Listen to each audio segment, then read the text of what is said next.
everyone. Welcome to our podcast, Digitalk Architects. Today we have Karen Wright from Pause, Breathe, Proceed. Karen, please go ahead and introduce yourself and tell us a little bit about you and your business. First of all, Caroline, I'd like to thank you for the invitation. I love all that you're doing in the digital world, and it is so needed. My name is Karen Wright. I am in Boyne City, Michigan, and I started a movement called Pause, Breathe, Proceed.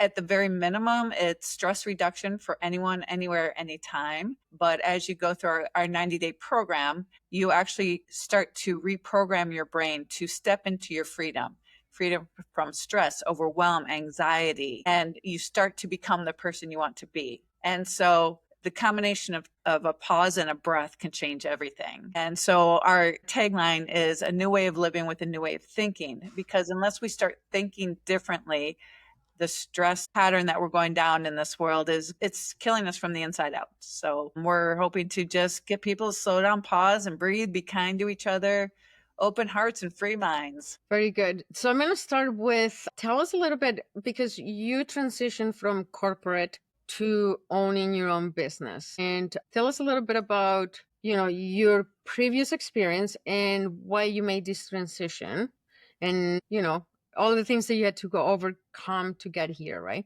How much time do we have? No, I'm just kidding. You have time. Well, in my generation, I'm going to be 47 years old. D7. Anyways. Don't worry. 47, but it's 50. You don't have to reveal it. Growing up, I grew up in the traditional all-American family, me and my sister wanted to be a doctor, and I didn't know really what I want. Actually, I wanted to help people transition from this life to the next. Who says that, Caroline? And what do you do with that as a parent? So I did everything I was supposed to do because I was daddy's little girl, but my sister fit the bill better because she was a doctor. She knew all the sports teams. So at a young age, I didn't think I was good enough. So my whole life I spent trying to be as good as a doctor. So I followed the American Dream course. I went to college, graduated with honors and distinctions. From there, I was going to become a lawyer because that could have been just as good as a doctor, but I ended up meeting someone in California, went out to Santa Barbara, California, where I started working for Delco Systems Operations, the aerospace arm of General Motors. So I went from mail clerk girl in the summer, ultimately to the Titan IV&V program. We were given the go, no go to Martin Marietta launches. And so I had top secret clearance. So I did what I was supposed to do. I got married. I had the career. We ultimately moved to Ohio. We were living the American dream, but it really wasn't my dream. I was lonely in a world that I was supposed to fit in. And I'll never forget, my dad got cancer, and my ex-husband pulled me slowly away from my family. And when my dad got cancer, my husband went to bed to sleep, and I had to call my girlfriends crying. That was it. That was it. I was done with this American dream that I was supposed to be living. And so I got a divorce. I left a 6-figure income, and I decided I was going to figure out who I was and what I wanted to do. And not many women take or get that chance, because we were supposed to grow up, have the college education, the family, do everything, right? But what we really want to do, right? That doesn't always play a factor in my generation. And so I bagged it all, piled everything into my car. I'll never forget, it was the day after 9/11. I moved out to Boulder, Colorado to become a massage therapist. Wow. And, I'll never forget. Okay. So on my journey to finding out who I am and who I wanted to be, I opened the Ritz-Carlton with a team of people. I was a trainer down there and a massage therapist. And then ultimately, I ended up in Boyne City, Michigan, married to the now love of my life. Very good. But what I realized along the way is I was finding out who I was, hoping that stress would go away, right? Because the stress level in my life, when I was living this American dream I was supposed to live, was really high, to the point I had stomach issues. I was on 8 pills of toxic medicine a day to handle this stress. And so I thought, what is this stress that's killing me from the inside out? So part of my journey, not just to find out who I was, I wanted to understand stress. And so I was able to find out who I was, but in the process, stress followed me everywhere. I'm like, what is this? It won't go away. I went to massage school. Why should a massage therapist have stress when we do massage, right? But you still have all the basics. In 2017, I had my own practice now in Michigan. So I transitioned out of corporate America to owning my own business. And I'll never forget. I've seen thousands of people through my practice. I've been doing massage for over 26 years, and stress is a huge factor. Stress affects everything, your mind, your body, your emotional, physical health, social. And so I finally looked to this guy and said, okay, God, what is this thing called stress and how do I fix it? And those three words, pause, breathe, proceed, came to me so strongly. It stopped me in my tracks. I was like, wow, okay. So then in 2017, I started this journey to understand those three words. And through the journey, I also got a degree from the Inner MBA from New York University and Sounds True, which is the big mindfulness emotional intelligence company owned by Tammy Simons. I would go to all these great classes and they were great. I'd read books that was great, but nothing changed in my life. And I was like, this isn't working. And then I realized what we have done is we made it not only a simple process to incorporate into your busy day, but it actually rewires your brain when you do it. So once you create the habit and once you know, you can't unknow, and you start creating the life that you truly want to live in your heart, the life that I created after walking away from a bad marriage and the American dream that wasn't mine to begin with. Very good. So in this journey, mention in general, but mainly women don't realize they're carrying chronic stress until it's too late, right? And for you, from your experience, what roles does this unaddressed stress play in how people, especially women, show up in business, marketing, leadership, all those things that business owners like you, like me, have to go through in their lives? Chronic stress, it affects everyone. We are just happening to go after women because they're my people. They, from a young age, we had limiting beliefs. We were supposed to do this, this, and this versus, oh, you can be a doctor, you can do this. And so, and also to women, when you come down to stress, you're looking at thoughts, feelings, and emotions. How we see the world is how we think, how we feel. And that, how our interpretation of the world determines our stress. And so women are more relatable. They're easier to get into the thoughts, feelings, and emotions than men. Sometimes. Yes. True. Well, than men, yes. Yes. Because men are taught, most of them, especially in my generation, you're raised not to be an emotional man, right? You're the man, and we're the softer side, which we can be both, but we could go down the rabbit hole there because when World War II hit and we got into the business world, we got a taste of our freedom. All of a sudden we had money to spend. All of a sudden we were out making a difference in the world. And I think that was a huge shift for women in and of itself. But chronic stress, when you look at it, stress in and of itself is not the problem. The stress response is if we're in danger, we need that adrenaline cortisol rush and we need to address that danger and then come back down. The problem is we couldn't come back down. Now, also too, stress, if you're doing a big event, mountain biking, a marathon, you need that adrenaline rush. But at the end, you're supposed to come back down. The problem is we haven't been taught how to exhale and get rid of that energy, that fight, flight, or freeze stress response. Because just by our thoughts, that adrenaline cortisol rushes up and we're ready to go. The problem therein lies, though, if we don't come back down and we keep rushing that adrenaline cortisol through our body, we start deteriorating our body and our mind from the inside out, right? So we have two modes. We have the stress response, fight, flight, or freeze, which I'm working with a police officer. They are on high alert all the time because as soon as they put that uniform on, they could be a target. They have to be on high alert. The normal society, we don't need that stress response running, but we do just the way we think. So we have to do this, and this. All of a sudden our stress rises because we create the thoughts of being in danger. We get the adrenaline cortisol rushing. Oh, if I don't do this, I'm in trouble. If I don't make this deadline, if I don't get the kids to this practice, then that practice. And it just builds up and builds up and builds up. And women are multitaskers, very much so. Not only do we have all the time. Yep. We have the family. We have to do it, right? Yes, we do. And so that, I think women have, I think we're to the max. We call our movement Bloom Insanity because we're tired of the BS and we're burnt out and stressed. And so we have we have an amazing manifesto because we're tired. We've been doing this for so long. where what I want to teach women is you can do all of that, but you can do it here, and you can start making choices where you're not running that chronic stress. Because what is, you asked me about chronic stress?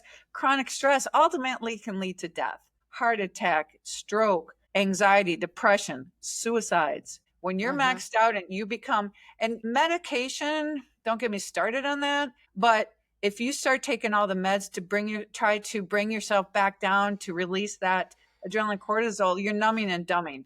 You're not addressing the thoughts, feelings, and emotions that's causing that. Right. Breath work, when you start understanding how to use your breath, I got into a program, I franchised a company called 9D Breathwork. We actually use breath to release a lot of the stuck limiting beliefs, feelings, emotions, all the judgments that we have inside. When you start learning how to breathe and release all of that through breath work, through the screams, through the breath holds, it changes, shifts your energy. And what are we? All we are is energy. Thoughts, feelings, and emotions create our life. It creates the stress or the not stress, if that makes sense. I think women are more apt for the chronic stress because we're multitaskers, because we're people pleasers, because we've been always taught to put everyone else first besides ourselves. Yep. Yep. All right. So in the process from corporate world to starting your business as a massage therapist, and you run your own practice now. Yes. You decided not too long ago to start another business.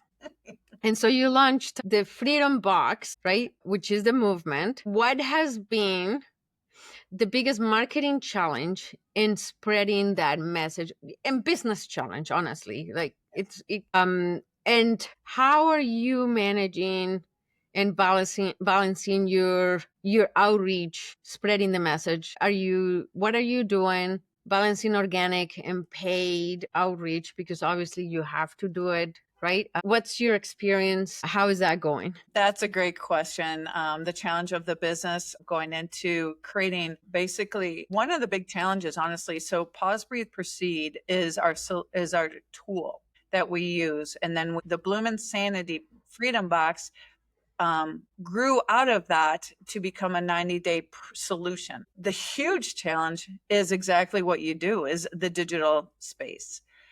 So number one is, everyone says, okay, you told me what it is, I don't need you. Well, yeah, you do. You need the reminders, you need the support, you need the guidance, because you're literally you're shifting your whole belief system. Not your whole, but you're making choices. Things come up. The hardest thing with the marketing, from my perspective, being in my generations, I didn't grow up with technology. So I have a studio. It's a brick and mortar. I do massage. I have breathwork classes, but now I'm in a small town too. I need to get it out into the world. So one of my biggest challenges is, how do I hit my target market? And as you mentioned, it's women. One of the things I did start locally, and we're hoping to grow more, is events. So we're having a Bloom Insanity Sisterhood event locally, monthly basis. Actually, it's at a distillery, but it's real talk. It's not just let's get together and drink. We're starting to have the open, real conversations with women. I find organically, one of the best tools is word of mouth,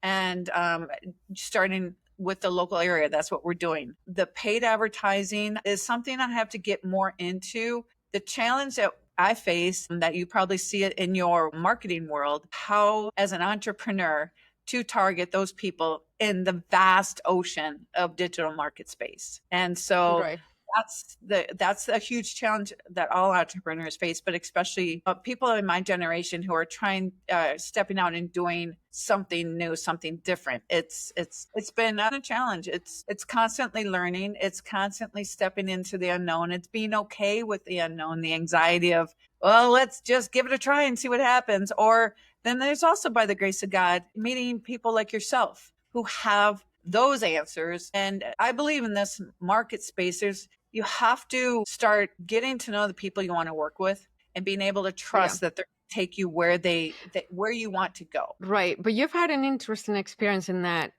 journey, right? It has not been smoothly the whole time. You've had your up and downs and your challenges. Do you want to talk a little bit more about that? I'd be happy to. Because you bootstrapped, first of all, you bootstrapped this whole thing, right? Yes. So let's start there. Yes. All of my money has come from my massage practice. I've been blessed with a husband who pays the bills at home, but everything I've put into this, and we're talking over 6 figures into trying to launch this new business. So it's trying to figure out what I can do, because technically, like I said, I'm good technically wise, but there's got to be a balance on when I can hire somebody to do a lot of the digital work that I'm not used to and what I can do. My challenge coming out when I decided that I needed to get out into the digital world, I had a website. Well, nothing was happening with it. But then I had to have funnels. Oh, I have to have funnels. I don't know what that is, but okay, I have to have funnels. And so I dove into that world. And then there's always something you have to be doing. And so it's almost a distraction. And without the knowledge of knowing what you need to do to get it out in the world, there's the next thing that you have to do. And there's so many people trying to convince you, oh, you have to learn how to be a speaker. Oh, you have to learn how to do this. You have to learn how to, and as an entrepreneur, it's so challenging. So right when I was about ready to launch on one funnel based platform, everyone was like, no, you got to go with this one. And I was like, okay. So I spent thousands of dollars going with this one. At the end of the day, it's finding someone who can say, no, do this. It's not, at the end of the day, it's not the technology. It's getting your message out there and trusting that you know what to do, when you need to do it, and who you need to hire and who you can hire. That's the key, because I have spent thousands of dollars out of hard-earned money. It's all massages.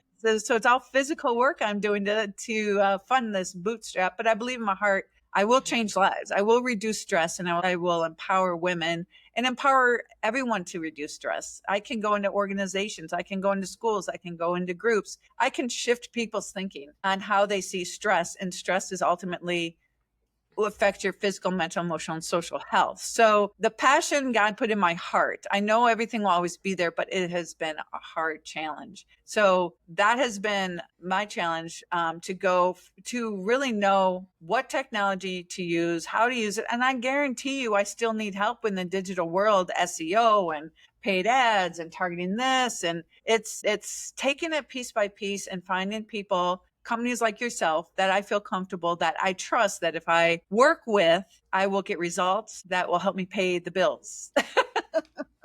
That's the ultimate goal. A lot of money to get to where I'm at.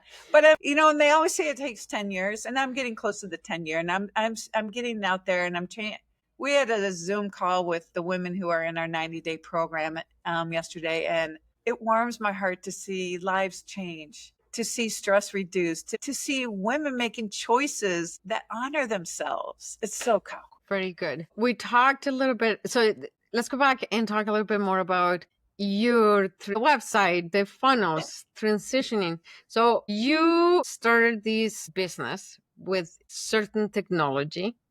Yes. And then you transition, right? Yes. What have you learned about marketing tech as a wellness entrepreneur? And how do you keep your message human in a digital world, in where you're trying to do so many things, right? So say the first part again. I'm sorry, because I got the human part. That's okay. So the tools, right? So you go from tool to tool, and you're trying to do all these things. How do you how do you balance, I guess, the technology and all the digital stuff, and still try and keep that message human and real? That's a great question. Thanks for asking, because that's a huge one right now with all of the AI. And I won't lie, AI has helped me write some stuff. I'm also not a content writer, and people get paid to do that. And as an entrepreneur, I was like, it's helped me just step up and do that. That being said, it has to be from the personal heart, and it has to be, it has to sound like it's coming from me. And it does, because I take what I'm given and I make it mine, if that makes sense. Absolutely. Unfortunately, we have 3 seconds to get someone's attention anymore these days. So it's true. We also are going against that. So technology wise, I think ultimately it's finding the technology that you feel comfortable working in and working with someone. So having someone do some development in it, but also I can feel comfortable going in and writing emails or setting different things up. So I think that's really key. Well, for someone like me who has a tech background, I can't do what you do, but I can do some stuff. So I think finding the Yeah. technology where you feel comfortable with that, as well as the price point. There's some technologies that are pretty pricey and some that are more medium. You get what you pay for too, as well, too, right? Yeah, So always. for sure. So I think that's technology wise to make it human, to keep it human. Me being 57, going on 57, I'm more apt to be, to me, it's putting myself out there. It's hearing my voice. It's connecting with people on a real basis. We're not just going to our 90-day program. We talk once a week. It's a human touch. There's too many solutions out there, in my opinion, that just have here, this is great. Here's my digital program. Good luck. See ya.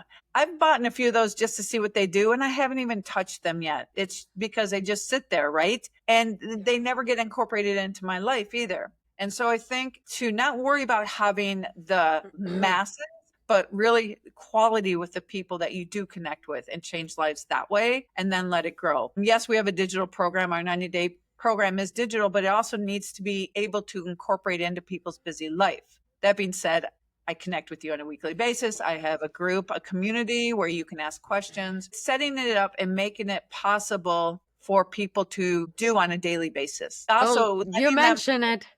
yeah, Sorry, go ahead. no, also letting them know your heart and soul's with them. They have questions, you're there, and showing up. So, since you mentioned it, let's talk community. Yes, So, you launched local events, you just yes, mentioned it, yes. and digital groups, right?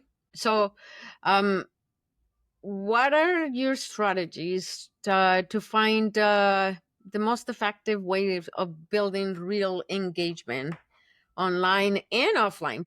For the sake of this conversation, we know that obviously in person, offline, it's a great way of building relationships, but let's be realistic. And we know that a lot of it now happens in the online digital world. Yes. So, what's your experience there? That's a great question. It's a challenge. Like I said, there are, I don't even know how many billions of communities and groups and people vying for everyone's attention. So that in and of itself is challenging. So what I do is I start, a lot of it I'm trying to grow my email list and have that on a personal weekly basis. I was going to go into, I've kept my group, my community in Facebook for now, because the more my target market, women over 40, well, women in general, but they're going to be on Facebook less apt to bump out into a new technology. That being said, as I grow it, I'm not opposed to using another technology. There's plenty out there, Right. but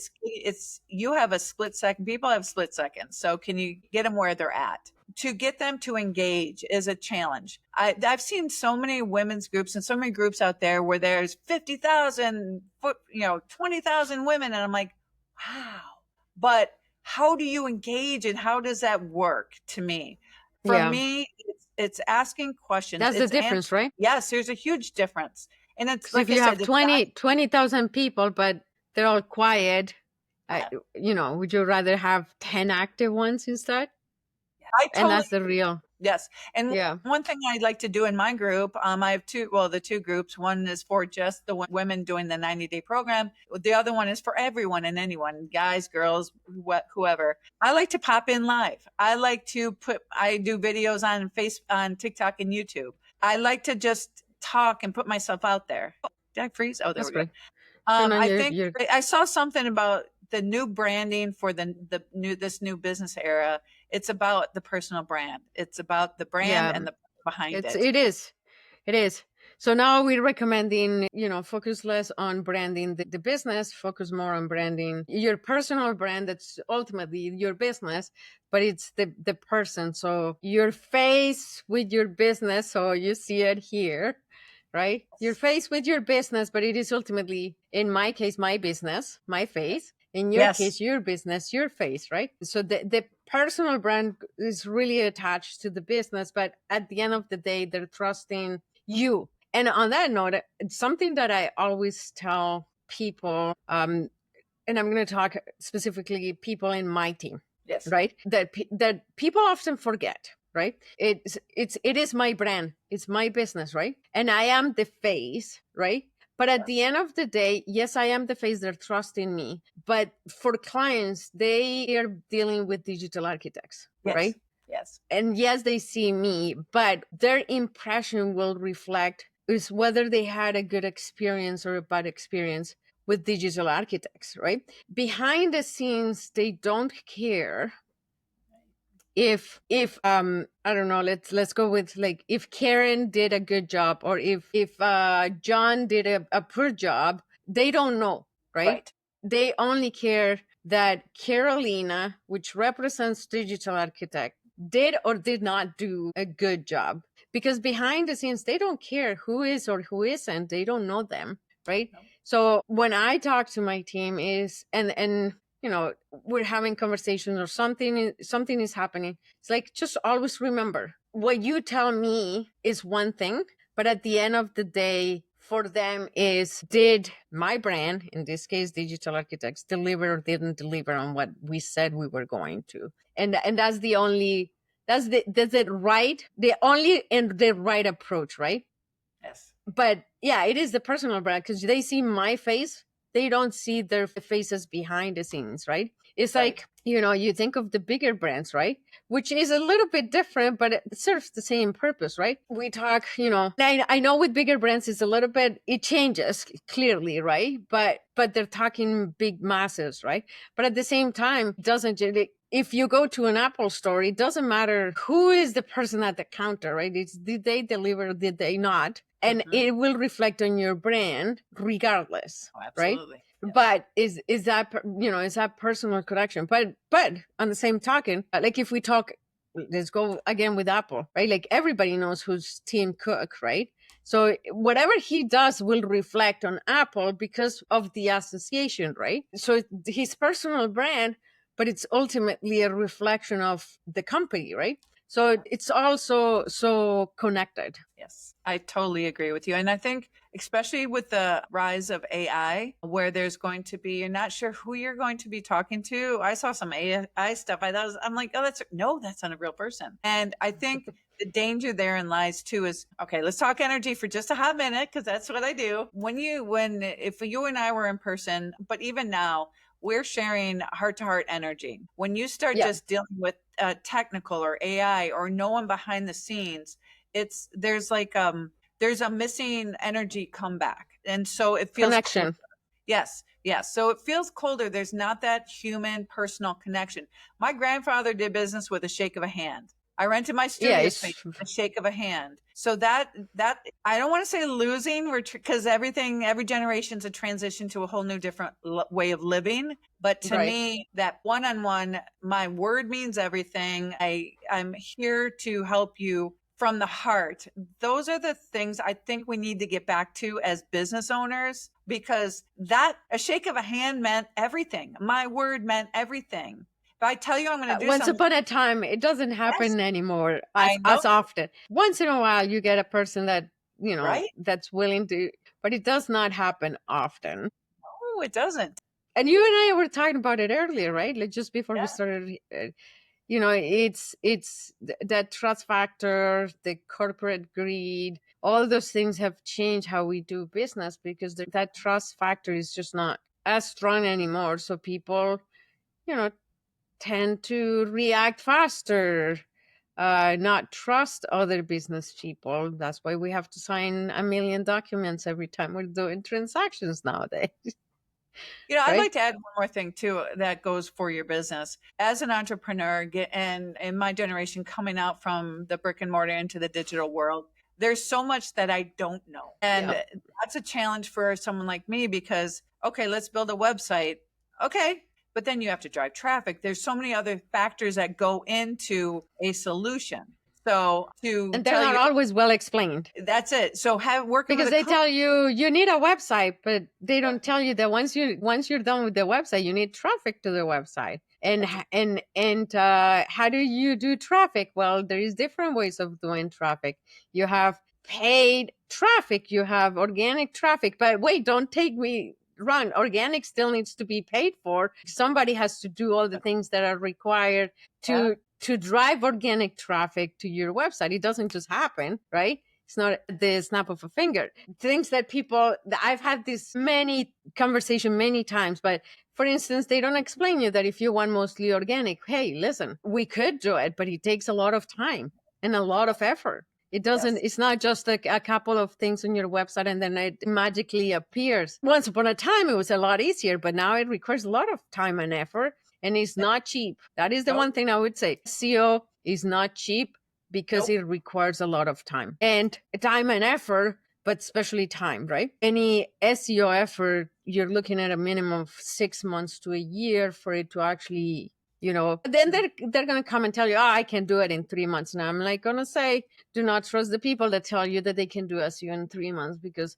what they're promising you is that they're going to do a bunch of, not great things, and they're going to generate a ton of ChatGPT content, and that's not going to be ideal. And ultimately, people, will not come and stay because that's not what people are looking for, generally speaking. And Google has gotten a lot smarter when it comes to those kind of schemy things. So the right way of doing SEO is not cheap and it takes time. The other option is paid traffic, which is advertising, and there are many ways of doing it. But that's why, like you were saying, you have all these different things that you can do. Most people don't understand it or don't know enough about it, right? Again, it's not at the snap of a finger. Ads don't just like because you have an ad, it's going to work and bring you tons of clients. There is a magic to that business as well. And the reality is it also, it's a quicker turnaround, but it still requires time because not all campaigns are going to work. As the experts, even on TV, not every commercial is successful. We've had commercials like, take Budweiser when they did that horrible commercial not long ago, that instead of driving people into it, they lost millions of sales because people revolted, didn't like it. Didn't like the message, and they said, we're not buying any more from you. So there is still risks, right? That it's not going to work and that it could have the opposite result. So there is some knowledge required to do an advertising, and not every business advertising has the same requirements, right? So seeking help to understand, where to advertise, how to advertise, where do you go with your paid ads, how much money do you want to spend, or how much money do you have to spend? Because the right answer is not what I suggest, but what your pocket is allowing you to do, right? Too. So a lot goes into it. Do you want to do funnels? Do you want to do email? There's so much to our digital. I mean, speaking of, SEO, right now you have AI SEO, which is completely different. Do you want just right? I'm being up today. So people say, why does it cost so much? It's like, listen, you're buying my knowledge, right? Like it takes so much of my time to learn the things I need to know to do my job for you, right? And you know this because you have tried. Yes. Well, and I'd like to second that because I know some tech, quite a bit of tech actually, and it takes a lot of time and knowledge and that's not free. And you have to respect the people who have put the time and effort into it. So it's not that, I don't want to say, we can't say it's not cheap. It's worth the money if you want to get your message out there. Like you said, it's time over, speed, I guess you could say. Well, how fast you want to get to market, you're going to have to put some money into it. And Agreed. it's not that it's not like you guys are sitting back there just eating bonbons. It's a lot of hard work and time. And technology, can I just say, can make you crazy? It did yesterday. Max, I was like, I can't figure this out. That's it. I'm walking away. So, and you guys live with that. And so anyone who thinks I love technology, I do it because I love it. But I am telling you, I have had things that have drove me crazy. I, spend hours trying to solve one little tiny issue. But if I didn't solve that issue, then something else wasn't going to work. And it just becomes this chain reaction of like, if I don't do this, if I don't find the fix for this, I can't do this, I can't do that. And if that doesn't get done, the other thing doesn't get, and it just goes downhill from there. It's snowballs, right? Yes, it's does. crazy. but that's technology, so that's super fair. Now let me get to, I want to close this fun conversation with, as somebody that's transitioned from corporate to consulting in wellness and coaching, what advice would you give other women and entrepreneurs, not just women, because I think it's fair for everybody, who are Yes. trying to market themselves while redefining their identity and their purpose? Or maybe they're just also trying to transition from a job into their own business or their different careers, right? Like, what would you advise them to try and market their business, their new endeavors? I think first and foremost is what we found in our 90-day program. And if I can just quickly just say this, is our offer is a combination of hard, like workbooks and journals. It's the old traditional back to basics with some digital programs with it. So, and the human touch of the weekly talks. So in a digital world, it's what market do you need to reach, and what do they really need to be successful, and how can you make it in a way that they can incorporate it into their life, and as to transition your identity. First, honestly, pause, just slow down for a minute, slow down for a hot minute, see where you're at, see why you are who you are, and then decide who you want to be. Because if you don't pause for just a hot minute and you slow down and you understand who you've become and how you want to move forward, you're going to drag all of that forward with you. Right. So in order to move forward with a fresh start, it's that pause and that breath, and it's looking back, or it's not analyzing your whole life, and it doesn't have to take forever. It's the small changes in your day, in your life, in your thinking that creates the new you. So Yes, but I'm going to say that is hard because I don't know. I have my fair bit of transitions, but Okay. I can tell you my last transition was something out of these. It was fast. It was messy. No time to pause and breathe, and none of that. It was like decision making that it's like, one day you're here, the next day you're not there anymore, and then it's like, what's my next move? And it turns out that the next move was, for me, was to simultaneously start my business, which is now Digital Architects, but at the same time take on a job, right? So that I could start my business. And the two things happened, so I started one, and then I got the call that I got the job. So I was like, oh, but I already started this, so I might as well just do both, right?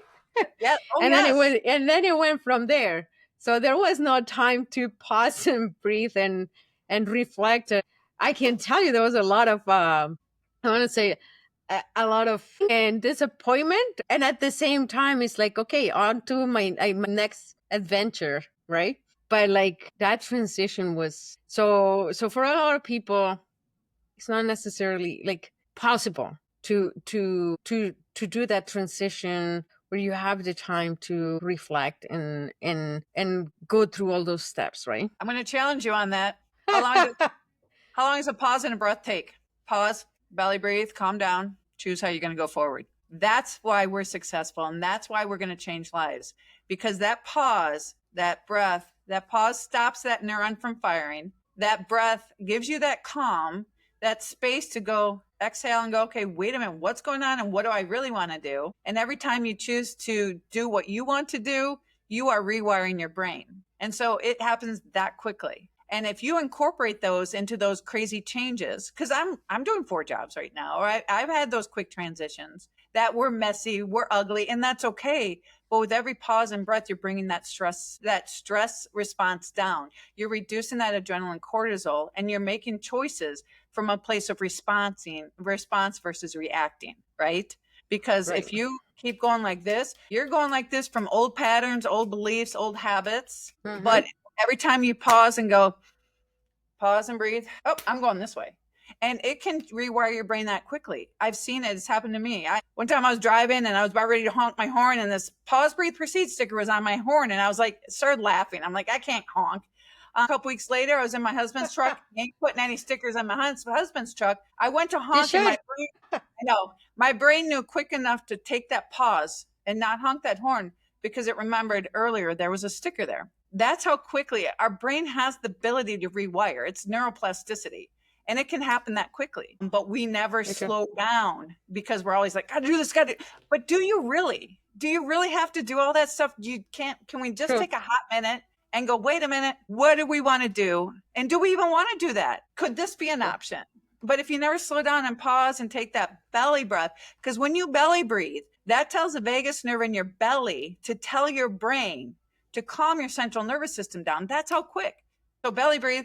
All of a sudden, the shoulders relax, stress response comes down. I'm not in danger. I can take a hot minute and decide how I want to move forward. So that's why, and we have the reminders. See, pause. Are you being negative with an empty heart? Just take a minute, belly breathe, calm down, and then proceed with a heart full of love in a way that honors you and everyone else. So it can be. All right. But it could be. Life is messy. It's just the way it's going to be. Life is messy. But I think for everybody, regardless of what you're doing, life is messy. To take those hot minutes, it just helps bring your central nervous system down, and it starts getting you out of the chronic stress that's killing us. All right. Well, Karen, it was awesome chatting with you today. Thank you for coming into our show and showing us, what it's like to be an entrepreneur coming out of corporate America and then starting multiple businesses and sharing that experience with us. I look forward to having you maybe again in the future, see how your business is doing then. Who knows? Maybe by then you have this big business, this big vision, and you can share the progress. I'd like to thank you for inviting me on. And I'd like to also point out what an inspiration you are to women, because you've told me your story and you've pulled yourself up by the bootstraps and started your own business. And I am honored to not only talk to you, but work with businesses like yourself, because when women start stepping into their passion and purpose, I think the world's going to change. And you are a good role model and inspiration for women who said, all right, I'm doing my own thing and I'm going to do it. And I'm going to do it well, and I'm going to honor people. So thank you for that. I hope your story gets out more, because I think you're going to change lives as well. Well, I look forward to that as well. You will. Thank you so much. All right, Karen, thank you. I'm glad you did. You take care. Have a good rest of your day, everyone. Thank you. You as well. Bye-bye.